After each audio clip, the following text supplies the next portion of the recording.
Hello pilots and welcome to Season 4 of Flight Academy, brought to you by Out of Arc Gaming. As always, my name is Phil. Full format rules and lists are in the description below, and you can see all the lists in the video linked at the top right hand corner of the screen now. But joining me for this third place matchup, we have... James, I'm here for the Battle for Bronze. This is the Battle for Bronze.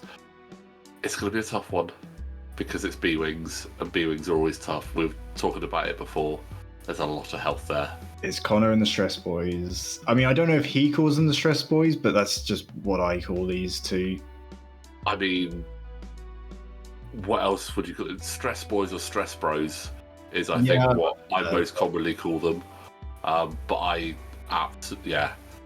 slightly jealous of Conor's list because I do love B-Wings, and especially those two. They're just really good fun. But you know what? I actually really enjoyed flying my Jedi as well. So it's good. Between the two ship designs, I prefer the Jedi Starfighter.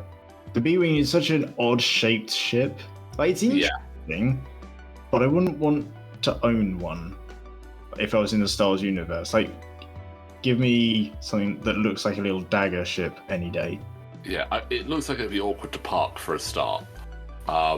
It is. But yeah. I got a Lego model for it, and it came with like a whole stand and stuff for it. It's like, oh, okay, this is weird.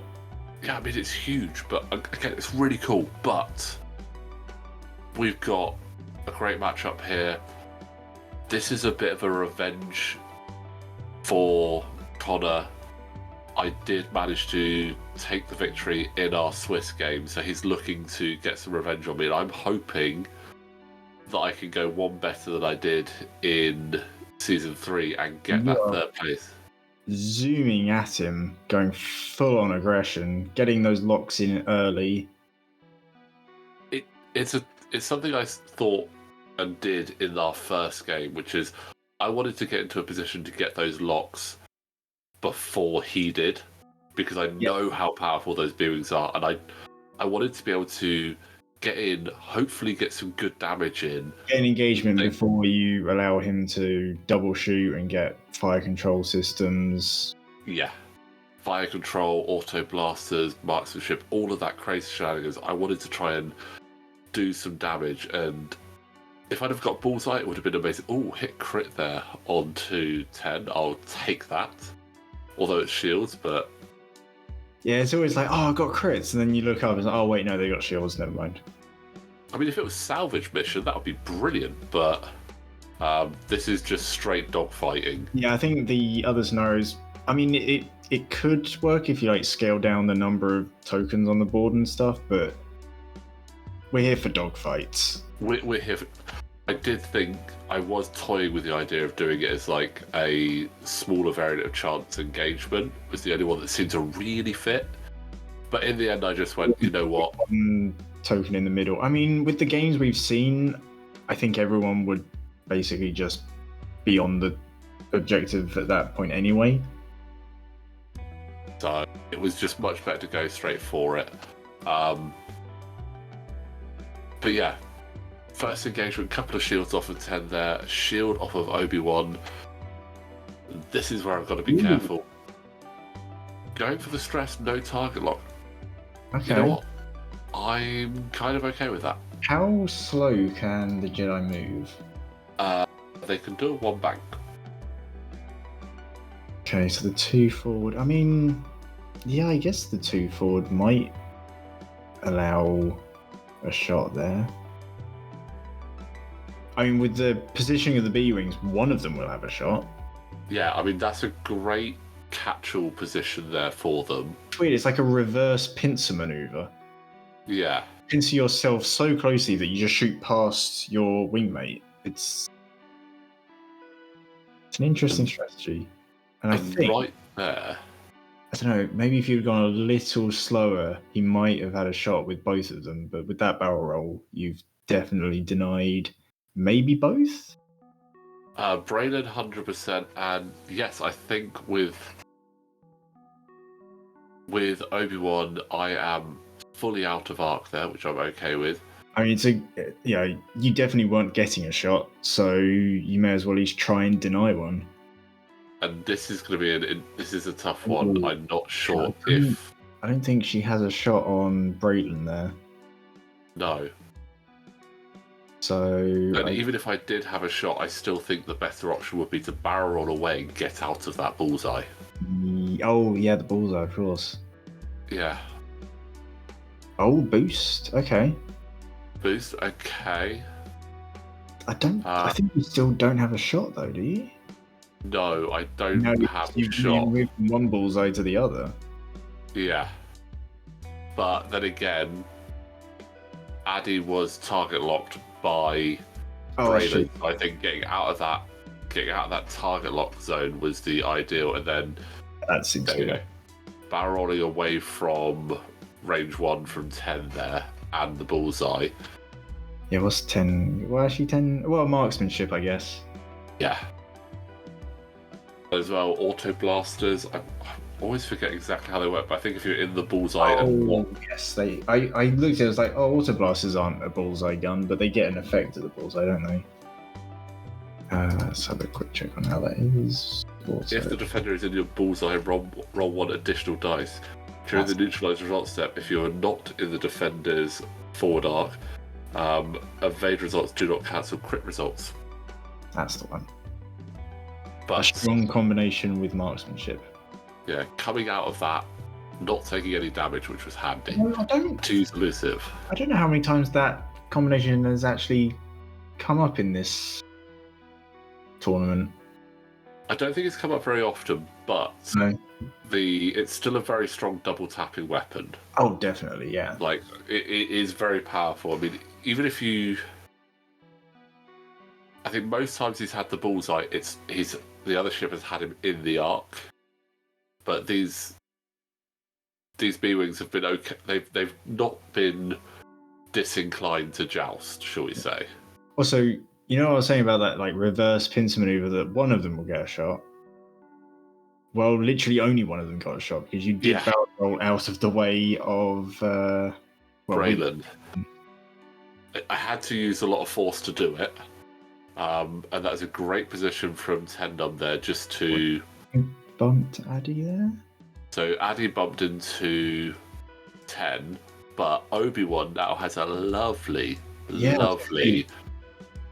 you can always plan for where your ships should end up, but then you can end up bumping and then self-bumping, and I've done that and taken unnecessary damage if I just thought about it a bit more. Yeah, so that was Addy whiffing. No chance to change. Obi-Wan now. Oh, I wish I had a target lock, but you know what? I will spend... Am I spending the force or the focus? Yeah, spend the force. I think that's the right option. And that's double crit there because of marksmanship. Nice. Won't really do much because the shield's there, but still, it's also good to get into the habit of using those upgrades, just so they're at the front of your mind. Yeah, absolutely. Even if you're not going to actually push a crit through, and you've got something like marksmanship, or you've got something like Deadeye shot, use it. Or if you're earlier in the scenario where you're picking up the scenario tokens. Yes. Getting those amazing in that game. Yeah, because it even affects the ship with shields. Always checking. I check and see if he's got arc on Obi-Wan. It's so tough. You know it's getting serious when you move Adigalia out of the way to make sure if this is a shot or not. And one thing I will say, obviously, fair play to Conor. He's not asking for everyone else to double check that. He's respecting my judgment on there, because I'm basically the one that's called all of the calls throughout this. And it looks like it's technically like a little tournament. It's still a friendly tournament. Oh yeah, very friendly. I mean, if you could hear the audio that's going on around, we are all just having an absolute ouch. That's Obi-Wan down. I was like, why is that crit? It's direct hit. Obi-Wan is gone. Ow. Okay. That hurts a little bit. So I mean, I didn't think there was a shot there, so it's a good thing that Conor went to check so thoroughly. Yeah. And we said in my last game against Ben that 2v1 is tricky. It's tough. I mean, this is easier than against that FO list. It is, because you've damaged 10 a decent amount, and Adi Gallia could punch through the rest of that damage. Yeah. But Adi, that's a nice little sort of kill box. It's going to be tough to get out of both. It's also tricky because you're in the faster ship. Yeah. It's difficult to trail someone like 10 Numb and take those shots whilst you're also very quickly closing in on them. Yes. You wish this ship had a one forward just so that it could also slowly get in there. I mean, it's great for fast ships so they can get out of Anarch there and be at ridiculous range. I think out of range 3 they're just. Yeah, the initiative advantage there really helping you out to avoid these shots from, was that Braylen? And getting out of Arc of 10 as well, which was very helpful. You know you're spending the force to do it, but double reposition without having to take stress is so nice. Saying that, Braylen was 10 was facing the other way, so it didn't matter, so that's why we didn't even look at it. But yeah. But this one hard, I'll tell you what, that is very handy. It's something I do very much like on the Delta 7, that you've got that one hard.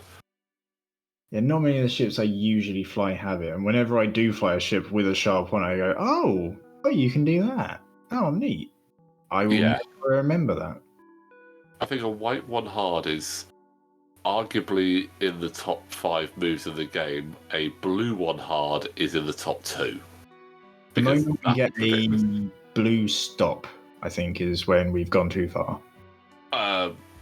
Well, in theory, you wouldn't have really gone very far at all, but a blue stop would be. I was in that one. Even a white stop. I don't think any ship has a white stop. Some ships are all red. Do a white stop with layer crew and rebels, I think. Yeah. But that's often. Big. That's hit double crit. Again, it's all on shields, but if you can get these half points all through, that's half points. That's big. That is really big. I hopefully can survive this. I mean, it's range 3 at least. Range 3, so 4 evades. I do still have a force.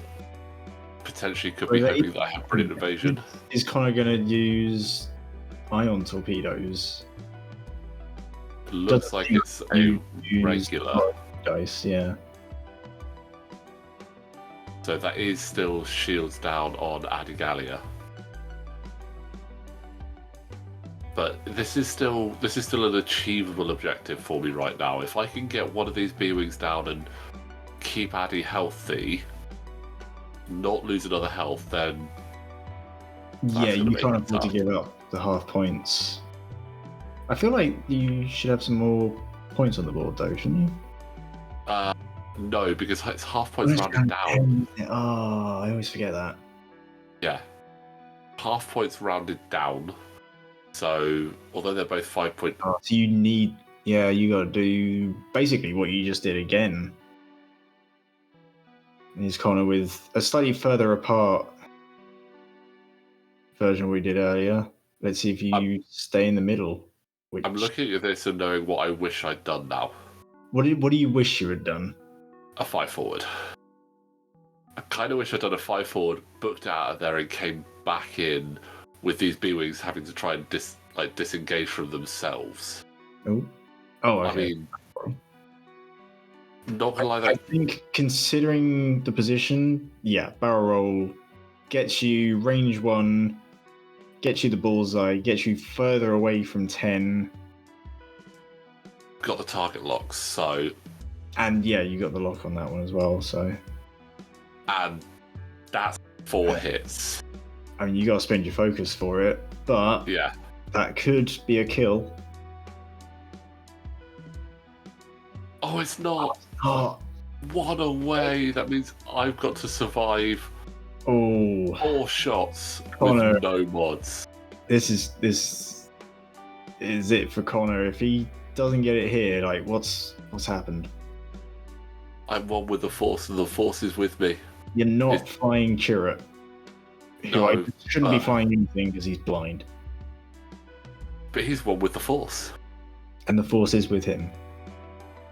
He would be a great actual pilot to have in the game, and I think if he did, he'd be able to ignore range zero because he just wouldn't see it. I know Baze is a crew card. I don't think. Yeah, Baze is. I think he is, isn't he? Maybe.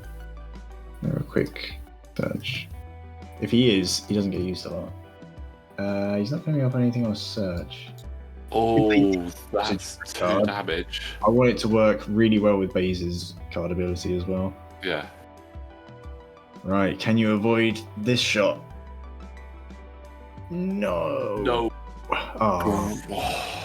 Conor got his revenge. He did, and you know what? It was a great game. Losing Obi when I did was tough, but you know what? Adigalia put in some serious work there. I almost took out Braylen in 2 shots. But Conor put in more work. Yeah. And came away with the win, so he gets 3rd place. Indeed, it takes 3rd place, so well done, Conor. That was an absolutely fantastic game. I thoroughly enjoyed playing it. It's always nice playing against Conor. We always have a really good laugh, and this was just another example of that. But James, I hope that you enjoyed that game. Yeah, it was good. And guys, that was the 3rd place game. We have 1 more game left. It's the final. We have the rookie versus the veteran, Josh versus Ben. So definitely stick around for that. It's going to be a good game. But in the meantime, guys, thank you so much for watching. Please don't forget to like this video, subscribe to the channel, and we will see you next time.